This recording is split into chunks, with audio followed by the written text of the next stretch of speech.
Welcome, citizen, to another StarCraft Nation broadcast. This is your host, Venerati. Today we're going to be doing a segment over North American Weekly. This is a tournament that, hence, like the name says, is a weekly North American tournament and is going to be a three-level or three-tier tournament. Top tier being Diamond, middle tier being Platinum and Gold, and bottom tier being Silver and Bronze. Of course, not to say that the gameplay coming out of any of those is any better than one or the other. Actually, I reviewed a lot of footage for this and was pretty excited.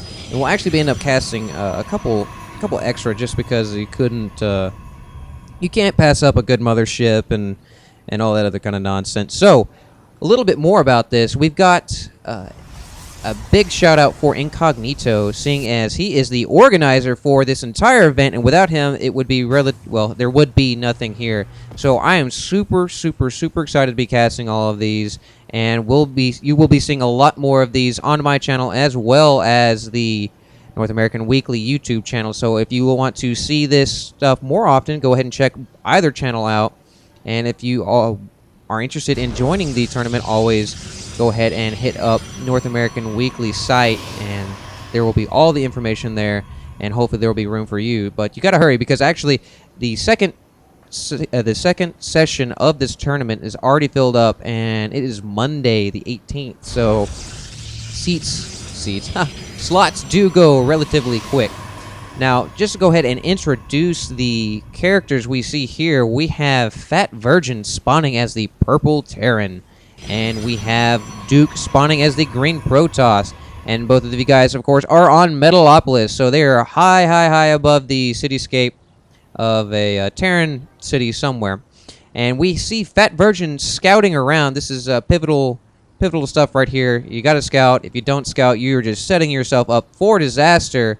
And, real quick, too, this is Diamond level play here. So we're going to go ahead and start off with the Diamond, then we're going to move to the Gold and Platinum, and then we're going to stop with the Silver and Bronze. So either way, like I said earlier, it's a great play all around. Different tactics. It's really cool to see how the different leagues really feel different styles of play. But back to the game, we have Dukke running around in the base of Fatvirgin with his Pylon. Pylon is desperately trying to evade these Marines, but it looks like it is going to be cornered, and it will end up going down as Fatvirgin lowered the supply depot. So whoever was living in there got a nice little jostle right there as they dispatched that probe. Going to the build order, we have Fatvirgin building a factory, so we might see some Hellion Harass or some early tanks. Tanks, of course, really effective once you get them deployed. But that is the Achilles heel of the tank overall, is the fact that you do have to make it a stationary unit to actually make it to bring it to its full capacity, full effectiveness. So on the field right now, as far as military units go, we have Dukke only has one Zealot out right now, and bringing out the Stalker. Fatvirgin choosing not to block off his main ramp right here yet, and is just kind of leaving these guys as little loiters, or whatever you want to call them. And we have the Tech Lab coming down for the factory, and we have a Starport coming online as well. So we're going to see the 1-1-1 build coming from Fatvirgin. So really solid standard stuff here from Fatvirgin. Fatvirgin, of course, can really do a lot of things with this. We can see drops, we can see Thors, we can see Banshee harassment with their... All of this, of course, allowing you to mix it up and really just be a thorn in the side for Dukke. Now, Dukke is pushing out here with a probe, a Stalker, and a Zealot. So he's going to be doing some early scouting, trying to see exactly what Fatvirgin is up to, as he has not had a look-see in his base for quite some time after that probe was dispatched. We do see a proxy pylon going up in the corner for this high yield, so I like the placement here. You can spawn units either down below or higher up, choosing the, of course, suiting whatever the situation is, and another really good proxy pylon, not really proxy, but another good pylon placement here, allowing him to really cut out this long walk that the Stalker would have to do. So it looks like Dukke is massing for an early push here. We do have a bunker already down for Fatvirgin. We do have a second bunker coming online for him. So will it get done in time? It does not look so. We do have the Zealot leading the charge up on the ramp. They are focus firing at the bunker right here. This bunker does not look like it's going to fire, but they switch their focus onto the new bunker. Not really sure why Dukke did that, as the new bunker really was not posing much of a threat. He should have sniped that SCV and been done with it, but we have 3 more SCVs coming up here, desperately trying to heal this. We do see a Zealot go down.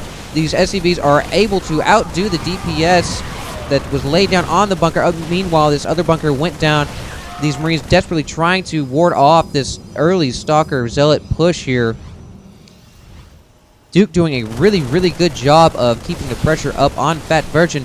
However, I do want to make note, we do have a Hellion drop coming over here on Duke's main, so Fatvirgin not taking it sitting down. She is definitely standing up here and fighting back, crippling Duke's economy. Duke pushing into the main of Fatvirgin. Fatvirgin does have a tank up here. This tank is soaking up a lot of damage, but he brings out his SCVs to try to do even more damage soaking here, allowing his Marines to do some damage if they so choose to, not loiter around.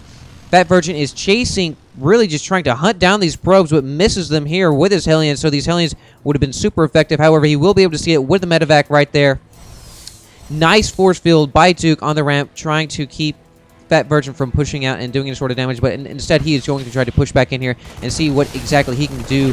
Not really sure what he can do against what Fatvirgin is bringing to the table right now. Duke back online as far as economy goes. Fatvirgin rallying up his troops, putting them back up in the medevac, and it looks like he will be revisiting this mineral line right here. So Duke needs to get something on the table in his main to really protect himself. 2 Stalkers really would do the trick here, but instead he is really trying to put the pressure on Fatvirgin's main base here, but there are just too many SCVs that are just rioting, not liking the fact that their lives are at risk, just coming out here and doing as much as they can with their drills and their nice little claws. Meanwhile, these Hellions are back in Duke's main base, forcing all these probes to run away. So these probes running for their life, not really running, but they're floating for their life. And we saw 3 of them go down to the Hellions. Of course, the Hellions do have that Preigniter upgrade, which makes them so deadly against light units, and we do see Duke tap out. Now, this is pretty awesome. Instead of just sitting there and taking it, Fatvirgin said hell no and decided to go ahead and do that drop here. So Fatvirgin basically splitting his micro abilities up and trying to maintain his main while basically rendering Duke's economy useless, which he did a good job.